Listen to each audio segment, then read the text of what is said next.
crazy. Y'all are conspiracy theorists. Now we're in the age of YouTube and Facebook and stuff. People ain't saying it anymore. Now people saying, "Oh, I already know about that." You know what I mean? They don't say y'all conspiracy theorists no more. Any question? And with that, I'm gonna pass the mic over to my brother, Ma'at Aket Atunre.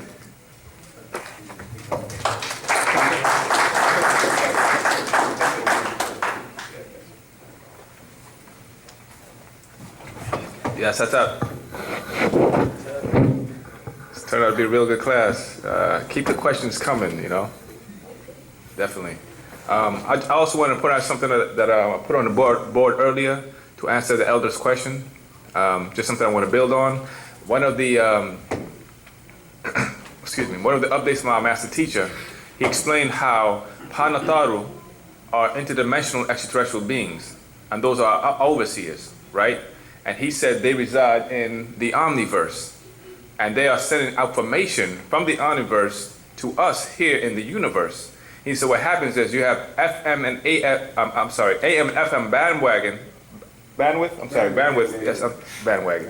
that's actually stopping those frequencies from coming in, you know what I'm saying, well, stopping us from receiving that. So this is why those frequencies are, you know what I'm saying, are on to keep us actually from attuning and raising our vibration to tune in with our ancestors, our salafu. You know what I'm saying? So I just want to bring that up as a reminder for you. Any more questions at this time? Since you're opening it back up. Okay. Sure. Can you expound on how that ties in with being able to get in contact with our salafu, with eating cheese, and how Baba said stop eating certain foods? That's right. It's back to the same point earlier. Everything is vibration. And whatever you take in, remember, when we first start to be given the patarak, our master teacher made it very clear. What you eat or what you take in becomes a part of you, right? What you listen to and what you watch becomes a part of your action. What you take in, as far as what you eat, becomes a part of your genetics. All that is your makeup. And remember, you're vibrating on 8. You know what I'm saying? Or supposed to be vibrating on 8, as far as your body. So when you take it into the wrong kind of foods, that's been processed a certain type of way. Because what is cheese? Anybody know how cheese is made? Milk, cow milk. It's cow enzyme. That's right. From what? From cows. What else is used to culture those enzymes? Bacteria. You know what I'm saying? Certain kind of bacterias that doesn't really calibrate with your body. You know, some places in Europe, they season the cheese with worms. Maggots actually walk in there. No, they don't walk. I'm sorry. Eat their way into the cheese, and the feces that they leave behind give the cheese a certain kind of taste or texture. And sometimes they even eat it with these maggots in it. Right. Don't believe me? Check it out. You got YouTube. Check it out. So one of the foods that our master teacher told us to stop eating altogether is cheese. It doesn't agree with us at all. You know what I'm saying? So it's back to the point. What you take in becomes a part of you. So when you take in the wrong type of tones, the wrong kind of nutrients that doesn't calibrate with your body, is it tuning you in or detuning you? It's detuning you. Just like listening to the wrong kind of music detunes you. Speaking the wrong kind of language detunes you. Hanging out with the wrong kind of people also detune you. I remember my master teacher explained to us how being around mokasus for a long period of time detunes you. When you're around them all the time, good morning, you know, it throws you off. I got to deal with it every morning at my place of work. You know, good morning. What's so good about morning? What are we morning about? Literally, good morning. Nobody really thinks about that. But the fact is, just like what you eat, what you listen to, all that takes away from you. You know what I'm saying? It detunes you. So yeah, it does tie into us because it's at this point in time, especially now, it's critical, right, that we clean ourselves inside out and outside in. And that all ties into the dimensional shift that's happening now. There is a dimensional shift that's happening with our planet. And us being genetically aligned with our planet, just like certain races, we're supposed to be a part of that change. But if we're vibrating on the frequency of those who are damned, the Mukasu, who mix in with animals, right, who will not make this dimensional shift, what will happen to some of us also? Some of us will not make it. And he made it very clear in the book, The Dimensional Shift. You know what I'm saying? As you sing, chant, pray, or speak, this is dimensional shift, verse 78. As you sing, chant, pray, or speak the use of grammatic pronunciation of your own language, using your own tongue, and give voice box tones and numbers as in music. Open your imagination and access to the other dimensions of your etheric being by your emotional being, or ba, soul. Because remember, the emotional you is your ba, or your creative expressional being, right? And then you have your spirit, or your khatat, which is a plasmatic you. I hope that answers your question. And took out that one. And I'm going to read just a little bit about the dimensional shift also. Okay. This is verse 84 of the dimensional shift. When a planet evolves through dimensions, the rate of speed of particle pulsation progressively increases, allowing the planet to evolve through the 8-dimensional scale. It is the same with the human body, and all on it, living or dead, will also evolve. The track of time for harmonic worlds such as this one, called planet Earth, exists, equals 24,000 years, land 1 mile for each year, or Earth's circumference of 24,000 miles, and human genome equals 24,000 DNA. Also linked to the equinox, which is linked to the 26,000 year precession caused by the axis shift, the 23.5 degree, and cycles every 26,000 years. So the planet Earth has 2 cycles every 26,000 years. Thus the planet Earth has 2 cycles happening at the same time, 2 chances of salvation. For who? For us. The 26,000 years is created by the shift, male, and the original 24,000 years, female. Now we will look at it cell-wise as we saw it atom-wise. Each of the Salalu root races had their 0-time reference. It started with the first. The first being Nagaru, the second being Mangalu, and the third being Kakasu. First dimensional shift. 4th Nagaru, 5th Mangalu, and 6th Kakasu. Second dimensional shift. Then this time shift changes because the Kakasu DNA, and this is very important, mix in with animals such as the porcines, which is the pig's DNA, canines, and simians, right? The result is recorded on the Gilgamesh stones tablets, the Epic of Gilgamesh, which records as being called Enkidu, or Enkidu, a flesh-eating part human, part beast. And when you read this particular book, which I really recommend people to really read this, you know what I'm saying? It really explains the whole process of what took place with this gene mixing, what happened to Mukasu, and how they were a hybrid created by their own overlords for survival on this planet. You understand? Any more questions at this time? When you say they were created by their own overlords for survival, what exactly do you mean by that? Okay. All right, I will start by explaining this. It is a fact that the oldest race on this planet is the Nagaru, right?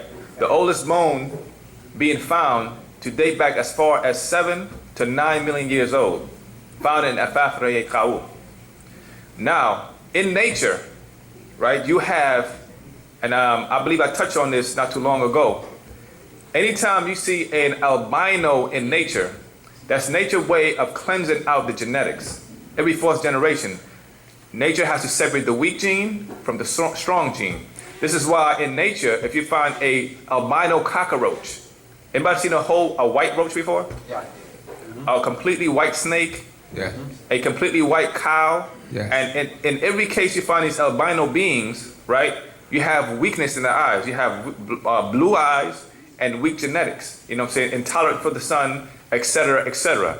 Now, amongst the Nagaru, right, who were the first Salalu or race, you also have albinos amongst us.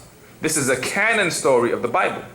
You know what I'm saying? This is why in our books, you'll find the picture of Canaan as a Caucasian, look like a Caucasoid with an afro, right? Full lips, nose, everything. The only difference is he's completely white, as to say, or melanin recessive. That's a better word to use, right? Now, this is what happened. The genetics of the Nataru was endowed upon us as Nagaru. One of the traits that we have that proves that, right, is the fact that we have kinky or non-ether hair. Originally, the original Tawhid had non-ether hair. No other animals on this planet has the same hair texture as the non-etheric beings on this planet. Also, our melanin is a result of that infusion of genetics, you know what I'm saying, by those Nataru to the beings here. On the other hand, you had other extraterrestrials who were visiting this planet for many thousands of years, one of which were the Plateans. And the Plateans also had their own agenda with the beings on this planet. So what the Plateans did is they used the albino of the Nagaru race to create a hybrid and put in this aggressive nature because they felt, right, and this is their prerogative, to survive you have to have a very aggressive nature on this planet. And thus they fused animal DNA and other experiments with these albino and created a hybrid being. And this is the straight fur being with a killer nature. You know what I'm saying? Just like the Homo canine or Caucasoids who were mixed with canines, the Homo simian, and also the Homo porcines. You know what I'm saying? And this can be explained in this book right here. Which book is that? This is called 18 plus 18 plus 1, 37 genes of the mitochondrial DNA. Okay, what I'm going to do is I'm going to read verse 28, brother. I'm going to start there. Okay, verse 28 of this book, page 7. Genetic evolution, beings that came to people or beings that came to other beings from older worlds with stronger genetics to breed in with them. Okay, thank you very much. Yeah, that's definitely it. That's what I was looking for. This will give you an understanding of the fact that you have beings from older worlds that came here with their own intentions. Now I'm going up to verse 46. A Kamah, Platean bred race that would and could survive. The Adamites of this Bible or Quran, their ancestors from Muhammad back to Abraham, back to Adam, their race, not ours. Afaf Re'eka'u. And then verse 4 of Genesis chapter 6, verse 4 through 5. There were giants, and this is Strong's number 5303, in the earth in those days. And also after that, when the sons of God came in unto the daughters of men, and they bare children to them, the same became mighty men which were of old, men of renown. And God saw that the wickedness of man was great in the earth, and that every imagination of the thought of his heart was only evil continuously. Verse 48. These mutations, albino leopards, or Yarab Kakasu, European Caucasoid, turned out to be the greatest Wahashu, savages, and proven to be the greatest killers of man and animals of all the human genomes in Kawaktaha, the planet, has ever known.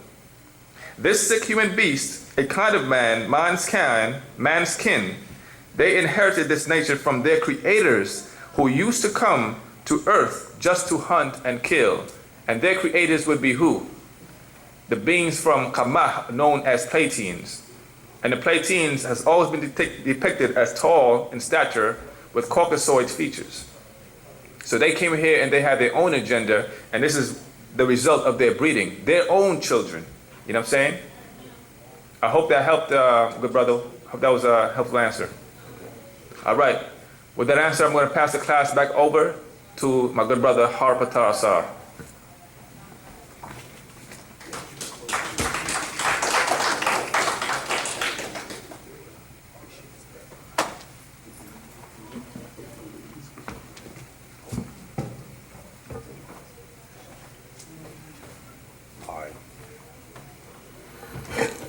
Any questions, family?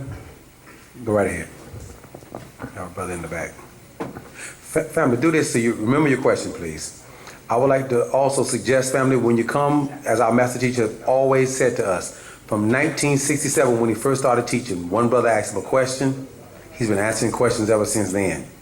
And the one thing that he said to us was, if you remember, our question and answer classes was then known as newcomers classes. And the newcomers classes, people would come to class and they'd answer questions, and he'd answer questions, and everyone started to build. And he'd answer questions about everything under and now above the sun on every subject known. And the only thing that was ever asked in these classes, question and answer classes, was we never pass around a collection plate. We never do that. We never did that. We never said the classes cost $1 for the class, come in, $5, $10, $20 for the class. Come, sit down and ask this question, but first it costs $20 for class. We never do that. We say do one simple thing. Bring paper and pen and your Bible, your Quran, your holy tablets, your scriptures, bring your actual facts, bring your pataraks. Because what's going to happen is you're going to come here and you're either going to ask questions or you're going to hear the answers to questions. And so that you don't turn this into a religion to you, I'm going to say it again in English, so that you don't turn Wu-nuwaupu into a religion to you, because religion is based on belief. Belief is acceptance of things that you do not know. The moment a brother will say, and this is in the Strong's Concordance 2134, and no one writes it down, but you believed him. And the moment he says, this is in Patarak, page 27, and you don't write it down, you believed him. And the moment he said, this is in the actual fact, page 37, and he starts reading and quoting our master teacher, and you don't write it down and research, which means to search again. And if you don't write it down, you must have believed him. And I'll quote our master teacher when he was talking to a young brother in the audience, and he was giving him some pearls and some words of wisdom, and he said to him, don't believe me, check it out. And the brother said, oh, I believe you. He said, I said, don't believe me, check it out. That's how you got your ass, I'm quoting our master teacher, that's how you got your ass in the situation you're in now. Believing people. I said, don't believe me. Check it out. No one's writing down. Don't do this to yourselves. I'm begging you. I will get on my knees and beg you. Don't do to this what we did to religion. Believed. So I'll start bringing paper and pen. Don't be lazy. Don't do this to you. Don't slip back into the old ways of, I believe. Just because Pops has never been wrong. Just because actual facts are the actual facts. Just because Patarak is the way. Don't believe it. Check it out. All right, family. Go ahead, brother. Hatep. Simple question. Based on what he was talking earlier about cheese, was there a list of other foods that Pab Nabat Yanun has given us not to eat, like really like cold turkey? Because I know you mentioned about sandwiches, Turkey? and stuff like that. That was one of them. No, there was turkey. He mentioned turkey, of course. He mentioned the chicken. He mentioned chocolate. What else was mentioned? Yogurt was mentioned. Of course, milk, butter, all dairy products and everything was mentioned. He mentioned, of course, all meats, that we don't eat meat, and that's inclusive of the shrimp / the fish, etc. But it was saying not to eat meats. He gave us various reasons why. One of the things that you'll find is, and upon doing research, is that that it's very difficult for us to process and or digest dairy products. We never should have intaken them in the first place. Meat is also that next thing. We're not flesh eaters. We don't eat anything with parents. That's one of our updates, anything with parents. One of the things that we find is, and you got to do research again, don't believe me, check it out. A group of Russian scientists actually visited a near, and got the email, let me know, I'll email it to you. Or do your own research, check it out. They actually visited a slaughterhouse in the region of the country where they're at, because there was an abundance of waste, excuse me, waste of blood from the slaughterhouses. And they've actually learned how to take this blood and alter the molecules as Jesus turned water into wine, and as he multitudes of loaves of bread and fish to feed thousands, and turn the staff into serpent. Well, they've actually learned how to alter the molecules of the blood and turn it into cheese. They've learned how to do that now. They've learned how to do that and turn it into yogurt and chocolate. They've altered. They take blood and alter the molecules, and now you're eating what you think is a grilled cheese sandwich that is literally laced with blood. And then you wonder why it was very important from Genesis to Revelation to keep our blood pure. Adama, the Adam, the red, the blood, to keep your blood pure, all the way to they speak about even in the Bible, the blood of Christ. Why the blood? Why is it so important to keep your blood pure? Because genetically, who you are is important. Because remember, it was saying that Noah was perfect and upright in his genes, or it says in the Bible generations, but it was using the word genes, his genetics, his chromosomes, his DNA was right. And we needed to keep that pure. We wanted to preserve that and destroy everything else. Your genes are very important. And the moment you mix with she, and her genes is not right, and her genes prior to you mix with him, his genes damn sure wasn't right. And in the moment you end up taking in this animal, and now your flesh of this being's flesh, now your genes are not right. And all of a sudden your blood is tainted, and now you are no longer you genetically in the image and after the likeness of, but now you are you and this and that and that. And when they call you home, when your parents come back to get you, they want their son or they want their daughter. They want you genetically, your genes right. This is why you remember in the Bible where it says, and God says, and I hated Esau. And you have the question, what did Esau do that made him get hated by God, but he never hated Adam and Eve? He didn't even hate the man that tried to kill his own son.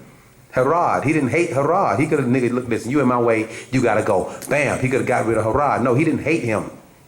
He hated Esau because Esau maliciously went out and married 2 Hittite women and mixed his seed, mixed his blood, mixed the blood of God with the seed of the devil. Your seed is very important. So what you intake, that statement, you are what you eat, you are. Literally. What you eat, you are a makeup of that which you intake. Not just chewing eating, not just drinking eating. What you inhale when you breathe. The moment you inhale, that person that's smoking a cigarette, you are now a smoker genetically. It's in your DNA.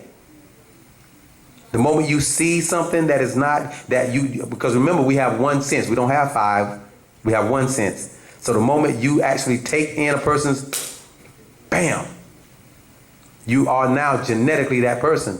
That's cool with a lot of us here because I would like to be more like him. Certain brothers and sisters you like to be more like. Yeah, we're one. We're one. We're doing our best to stay in order, to stay on Pt.2, to stay on the way. You follow other people you don't want to be around. The moment you smell pork, you just ate pork.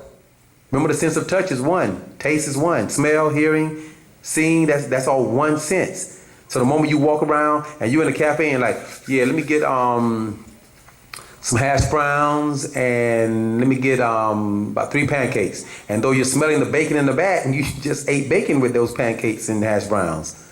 Now all of a sudden, you don't worry about it, you're not a Muslim. You can eat pork, it's all right. No, but that's one of the things that so he gave us a list of things telling us to stay away from. But he always tells us, I'll suggest to you, because you're going to eat what you want to eat anyway, because you have will, remember? You want to do what you want to do. And he said that's the difference between he and us. He says we are servants of the Most High, and he's a slave. He said as a servant, you can say, you know what, I quit. I don't want to do this. I don't want to answer no more questions. Y'all, good night. And I have the will to leave. I can choose to do that. He said, as a slave of the Most High, he cannot not do what he's supposed to do. He says, and one day you ought to realize you have to learn to do what you're told to do. That was your mistake in the beginning in Genesis when you was told, don't eat from that tree.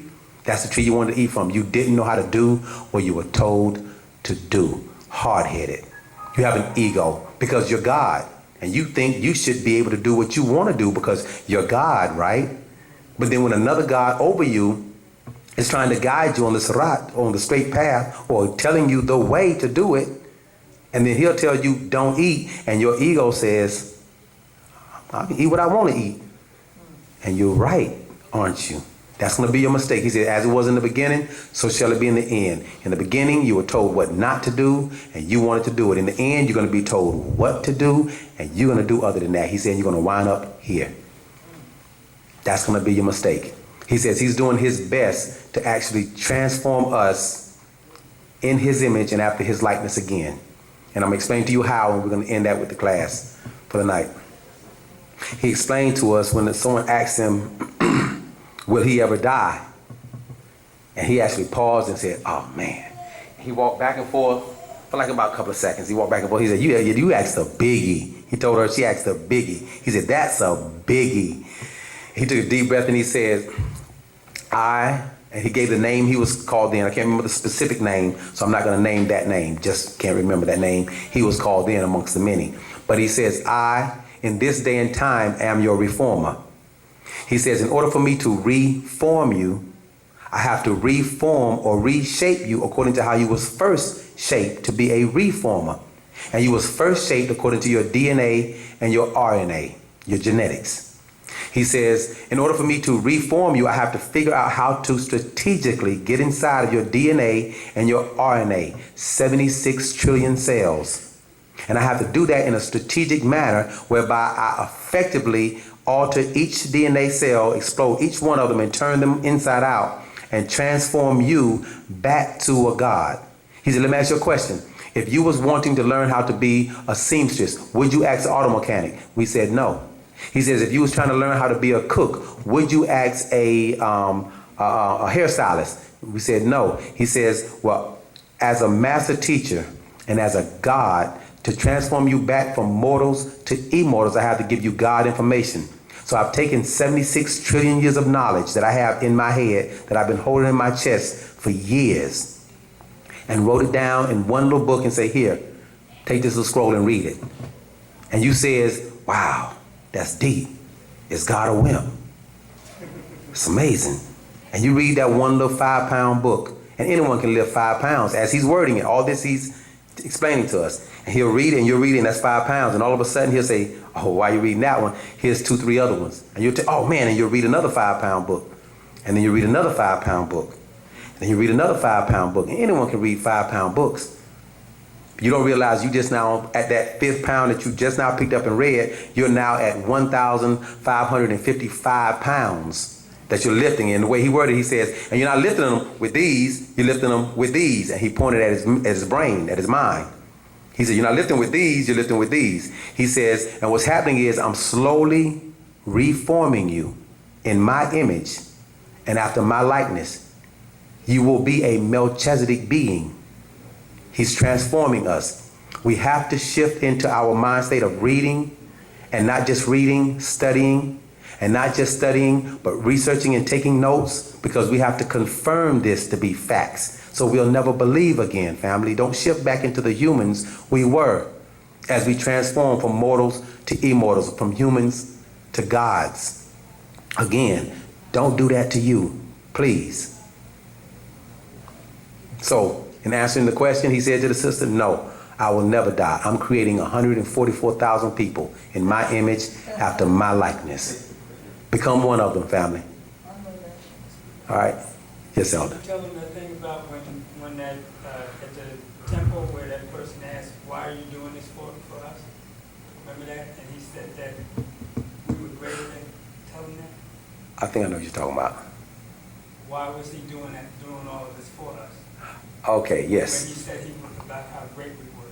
Right. And what the elder is speaking about is his mission here. Our master teacher was explaining to us, Pt.2 was explaining his mission and his purpose for being here and that which he is doing and all that he has done and how many times he's died for us. And as he worded it, literally died for you people, thousands of times.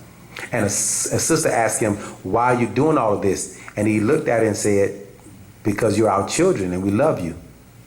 And one of the things that he was saying to her in light of that was about the transformation. He said, you all were 100% Ethereal, and you fell from 100%, 80%, 70%, 20%, and we're boasting that we're non-ether beings. He says, you all were at one time greater than me, and you fell so low. And it was necessary for a warrior being to come and fight on your behalf to raise you back up to the level that you once were. He says, you all will get it right because I will not fail. His answer, he says, you will transform willingly or unwillingly. He said that. When he said that, it brought tears to my eyes because I knew love then. Someone that cared enough to see to it that I was no longer going to be a human, a mere mortal, a slave to this hell. That's love. If you ain't never felt it before, take a deep breath and inhale that for a moment. But he said that if he succeeds, he'll be allowed to be one of us. Yes, that was it. That's right, Elder. He said that was part of the agreement that when he succeed, in taking us or reclaiming us. He said once he succeeds, then he earns the right to be that 100% Etherian as well. We're gonna succeed with this family. We got to get him out first. We got to come together, and we are coming together. Because he'd have left a long time ago if we were failing. Even if a journey of 1,000 miles is in one step, if you're trying to build a house and you put down one brick a day, that's progress. And we must be progressing to some degree because he's still here dealing with you and you and you and all of y'all and me too, I guess. At some point in time, he must love us enough, he must care for us enough, and we must be succeeding for him to still be here. To that, I bow to him. Because that's care, that's love. And he said to us, he says that you all do not know how to love. You don't. He says, let me prove it to you. He says, your child get in an accident or get sick and is on the deathbed, maybe in the hospital, and you're right there at the bedside, and you're sitting there praying like, Lord God, please don't let my baby die. And you're praying and you're hoping, and baby's dying, and you're sitting there, and everybody's praying for the child, and you calling it, grandma is praying, and everybody's praying that one child don't die. And while you're sitting there in the hospital, you're watching television, and the television it says, and in Russia today, an airplane went down and killed 437 people, and you shed not one tear. 437 people just died on a plane. You don't shed one tear and cry. Yet your child is in the hospital sick. Might die, might not. And you crying. He says he don't know how to love a person. He said, I don't know how to love my child. I don't know how to love my wife. I know how to love a planet. He says, when I moved up to Tamaray and got 476 acres, he says, all I need is, and he did this, he said, all I need is this much space. And he's stressed out like Joe just because he wasn't gonna lay down on the floor. But he said, as far as laying down, he said, I just need this much space. He said, I didn't get 476 acres of land for me. And he said, I got it for you all. He panned across the room. He said, I got it for you all. He says, I was taught how to love a planet. So I bought land to make homes up here for everybody. And gonna add to that. If y'all don't know love, take your time and figure it out. Turn off the television. Turn the radios off. Take your time somewhere and sit somewhere where you don't go every day. And like he says, let your minds go to a place you don't know. And then realize what love is. And the kind of being that we have amongst us that cares enough, literally cares enough to sacrifice himself and give a portion of himself that you might transform from a mortal to an immortal, from a human to a God, in the image and after the likeness again. Your mom and daddy don't love you like that. We got to unite, family. We got to come together. We got to learn our tones, and we got to stay together. Remember that. Appreciate everyone coming out next, this Shadow family, and of course, do your best to bring out someone next week. Of course, someone inform you about the doctrine, inform someone else, and then bring them out with you when you come. We look forward to seeing double and triple next week. Wadau.